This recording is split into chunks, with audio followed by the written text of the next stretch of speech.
Hello and welcome dear student question number 17 देखिए। Question number 15 तक हो गए थे, 16 उसी तरीके से करना है, वो भी आसान है। तो बाकी वाले क्वेश्चन बिल्कुल आप आसानी वे से कर सकते हैं जैसे हम करते आ रहे हैं स्टूडेंट, ठीक है ना। तो क्वेश्चन नंबर 17 कहता है तुम्हारा, कह रहा है find the sorry if we our are we are vector space. कि अगर वी आवर आर कोई तुम्हारा वेक्टर स्पेस है, मतलब वी वेक्टर और आर रियल्स, ठीक है ना। तो आर जो रियल्स मतलब रियल जो तुम्हारा फील्ड है, इधर फील्ड तुम्हारा क्या है, रियल, इसलिए वी आवर आर। अगर फील्ड एफ होता तो वी आवर एफ लिखते हैं, ठीक है ना। मतलब वेक्टर स्पेस के अंदर फील्ड क्या है तुम्हारा आर। कह रहा है if we our R be a vector space of 2x3 matrix. 2x3 का मतलब क्या है, 2 रोज हैं 3 कॉलम्स हैं। 2x3 मैट्रिक्स है आवर आर, मतलब रियल्स नंबर पे मैट्रिक्स है। कह रहा है शो दैट द मैट्रिक्स, ये जो मैट्रिक्स है X Y Z are linear independent. तो ये हमने शो करना है। तो लीनियर इंडिपेंडेंट शो करने के लिए हम क्या करेंगे, इस मैट्रिक्स का लीनियर कम्बिनेशन बना लेंगे। तो लीनियर कम्बिनेशन बनाएंगे तो हम क्या करेंगे, कोई स्केलर लेट कर लेंगे, ए बी सी आर के आर से, मतलब अगर वेक्टर 3 है, मतलब वेक्टर ऑफ मैट्रिक्स कितनी है 3, एक्स वाई जेड। तो स्केलर भी हम लेट करेंगे 3। तो स्केलर जो भी लेट करेंगे वो कौन से होंगे, रियल नंबर से होंगे, ठीक है ना, क्योंकि फील्ड इधर क्या है, रियल नंबर। तो मैं इसका सोल्यूशन करूँगा, let alpha A B C belongs to R be any scalar, ठीक है student. At A B C belongs to R be any scalar. तो ये अगर कोई स्केलर हैं तो देयर फोर इन स्केलर का कम्बिनेशन इनके साथ क्या हो जाएगा, A X plus B Y plus C Z equal to 0 student, ठीक है स्टूडेंट। ये चीज़ बन जाएगा ना, अगर ए बी सी कोई स्केलर हैं तो उनका जब linear combination with given matrix के साथ बनाऊंगा तो यही बनेगा, A X plus B Y plus C Z equal to 0, ठीक है स्टूडेंट। अब ए एक्स का मतलब ये है कि आप लिखोगे दिस सिंपलाइज ए एक्स, ए का ए इंटू एक्स की जगह पर ये वाला, इट मीन्स आ जाएगा ए एक्स, फिर क्या प्लस बी वाई, तो इधर आ जाएगा प्लस बी वाई की जगह पर ये, प्लस सी जेड की जगह पर वो, इक्वल टू 0 के लिए भी हम मैट्रिक्स बना लेंगे क्या, 0 0 0। 0 के लिए भी मैट्रिक्स बनाएंगे 0 0 0 0 0, मतलब 2x3 मैट्रिक्स हम 0 के लिए भी बना लेंगे, ठीक है ना स्टूडेंट। ऐसा क्यों किया, ताकि हम मैट्रिक्स के एलिमेंट्स को कंपेयर कर सकें और वैल्यू निकाल सकें, ठीक है ना स्टूडेंट। तो हमें क्या बताना है, लीनियर इंडिपेंडेंट। लीनियर इंडिपेंडेंट बताने के लिए मुझे ये बताना पड़ेगा कि ये जो स्केलर लिए ना ए बी सी, इन तीनों की वैल्यू क्या आएगी, 0। अगर ये तीनों की वैल्यू 0 आ जाती है तो हम बोलेंगे ये जो गिवन मैट्रिक्स ऑफ वेक्टर दिया हुआ है ये क्या है, तुम्हारा लीनियर इंडिपेंडेंट है सॉल्यूशन, ठीक है स्टूडेंट। तो देखिए अब ये चीज़ आई, अब जबकि ये चीज़ आई तो क्या बन जाएगा स्टूडेंट, देखिए यहाँ से बनेगा ए एक्स, ठीक है ना, हाँ सॉरी 2a, को जब अंदर मल्टीप्लाई करेंगे तो 2a माइनस ए, इधर 3a minus 2a 4a। Similarly b को अंदर करेंगे b minus 3b minus 2b 0 5b, इस तरीके से c को करेंगे तो आपके पास ऐसा कुछ आएगा, दिस सिंप्लाइज 2a इसका पहला एलिमेंट प्लस इसका एलिमेंट b फिर प्लस उसका एलिमेंट 4c, ठीक है स्टूडेंट, ये चीज़ आ जाएगा। फिर सेकंड रो के लिए, सेकंड कॉलम के लिए क्या करेंगे, मतलब फर्स्ट रो के सेकंड एलिमेंट के लिए क्या करेंगे, ए को अंदर मल्टीप्लाई किया तो ए, प्लस इधर बी को किया तो बी, प्लस उधर सी को किया तो माइनस सी इंटू -1 माइनस सी, ठीक है स्टूडेंट, ये चीज़ आ जाएगी। सिमिलरली जब इसके थर्ड एलिमेंट लेंगे तो आ जाएगा -a minus 3b plus 2c, ठीक है। इधर आ जाएगा 3a, जब इसका एलिमेंट ये वाला इसका ये वाला इसका ये वाला जोड़ूंगा तो क्या आ जाएगा, 3a माइनस 2b प्लस सी, और -2a माइनस सी इधर आ जाएगा, और सिमिलरली इधर आ जाएगा 4a plus 5b plus 3c, और which is equal to 0 0 0 0 0 0 matrix, ठीक है ना स्टूडेंट, ये चीज़ बन जाएगी।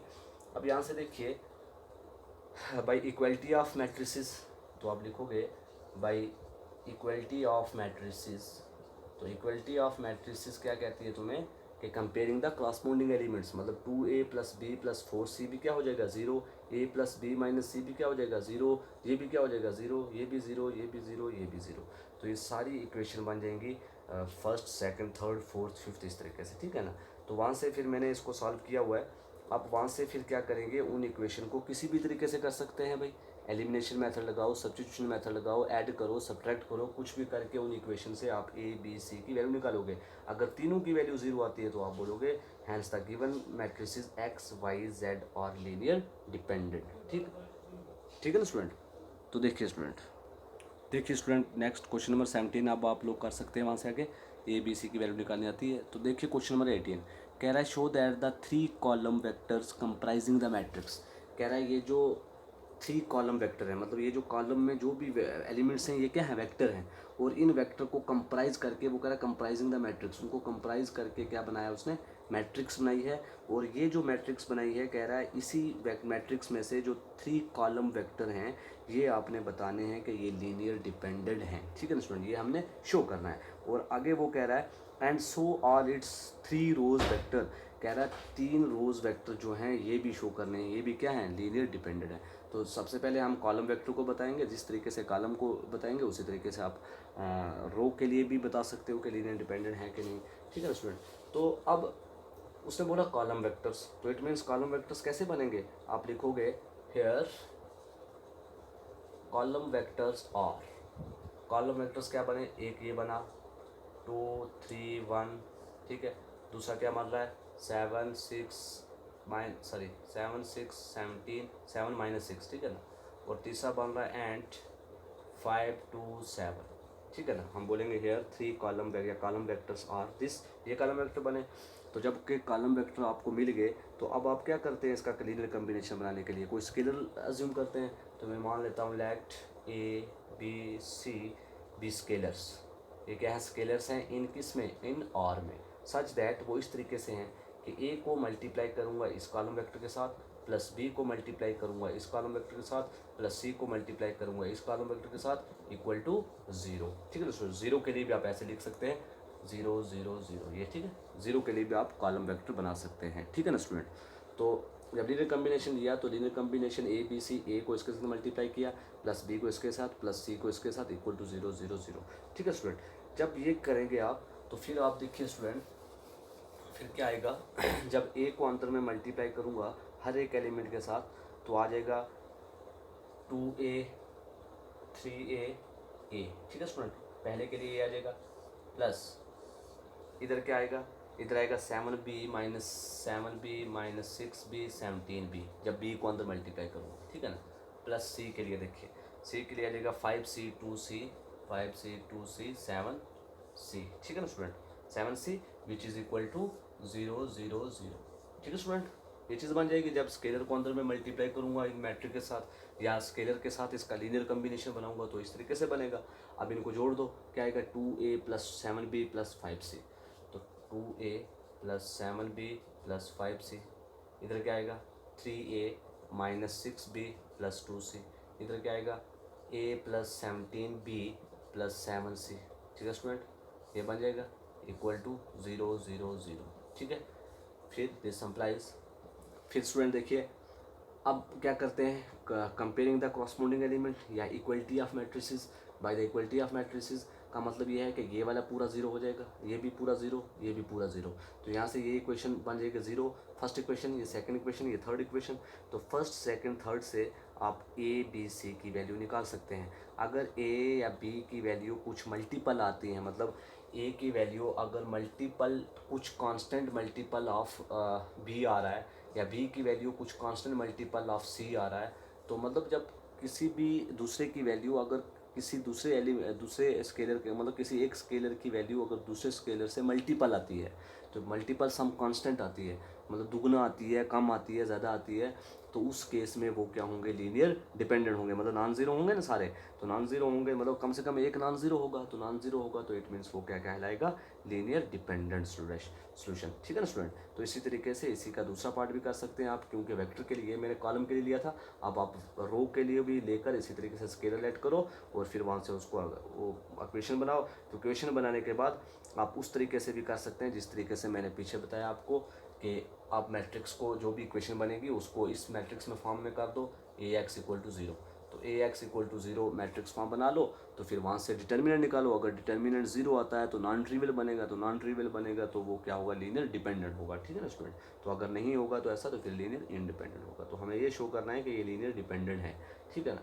तो ये आई होप आप इसके आगे कर लोगे। ठीक है ना, क्योंकि जब से एक्सरसाइज कर रहे हैं भाई, ये इक्वेशन है तो सॉल्व करने का तरीका आपको समझ तो आ गया होगा ना, किस तरीके से इक्वेशन सॉल्व की जाती है। तो ये आप लोग खुद कर सकते होगे। ठीक है। तो सिमिलरली क्वेश्चन नंबर 19 आगे है। 19 में कह रहा है which of the following subset of the vector space of all polynomial are linear independent और लीनियर डिपेंडेंट। कह रहा है नीचे जो भी फॉलोइंग सबसेट दिए हुए हैं वेक्टर स्पेस के ऑफ ऑल पॉलिनोमियल दिए गए हैं, मतलब जो भी सबसेट दिए हैं वो पॉलिनोमियल टाइप के हैं, और ये बताने हैं कि वो जो पॉलिनोमियल टाइप वेक्टर्स हैं वो क्या हैं, तुम्हारे लीनियर इंडिपेंडेंट हैं या लीनियर डिपेंडेंट हैं स्टूडेंट। ठीक है ना। तो देखिए मैं 19 क्वेश्चन का एक पार्ट आपको समझाता हूँ किस तरीके से करना है। पूरा नहीं समझाऊंगा लेकिन ट्रिक मतलब तरीका बता दूंगा किस तरीके से करते हैं। तो देखिए सबसेट किस तरीके से दिया हुआ है। एस के अंदर वेक्टर्स क्या हैं तुम्हारे, मतलब पॉलिनोमियल टाइप है, x square minus 1, x plus 1, x minus 1, इस तरीके के। ठीक है ना, इस तरीके के। तो इसके लिए भी आप जब इसका सॉल्यूशन करोगे आप स्केलर ले लोगे, आप लिखोगे let A B C be any scalar in R. ठीक है ना, be any scalar in R. In R R R शायद इधर कुछ दिया नहीं, ये नहीं कहा कि आर से है, जो भी है तो आप सीधा लिख लोगे बी एनी स्केलर। तो अगर ये स्केलर हैं तो सच दैट वो किस तरीके से हैं कि उनका लीनियर कम्बिनेशन इनके साथ, मतलब A into X square minus 1 plus B into X plus 1 plus C into X minus 1 equal to क्या है, 0 है। ठीक है ना स्टूडेंट। तो यहाँ से आप क्या करेंगे, जब ए को अंदर मल्टीप्लाई करेंगे फिर प्लस बी को करेंगे प्लस सी को करेंगे। ठीक है, तो करेंगे उसके बाद आप क्या करोगे, equating the coefficient of like power of x. तो लाइक पावर ऑफ एक्स के कोफिशिएंट को इक्वेट कर दोगे। जब इक्वेट करोगे वहाँ से आपके पास आ जाएगा ए की वैल्यू भी 0 आ जाएगी, बी की वैल्यू भी 0 आ जाएगी, सी की वैल्यू भी 0 आ जाएगी।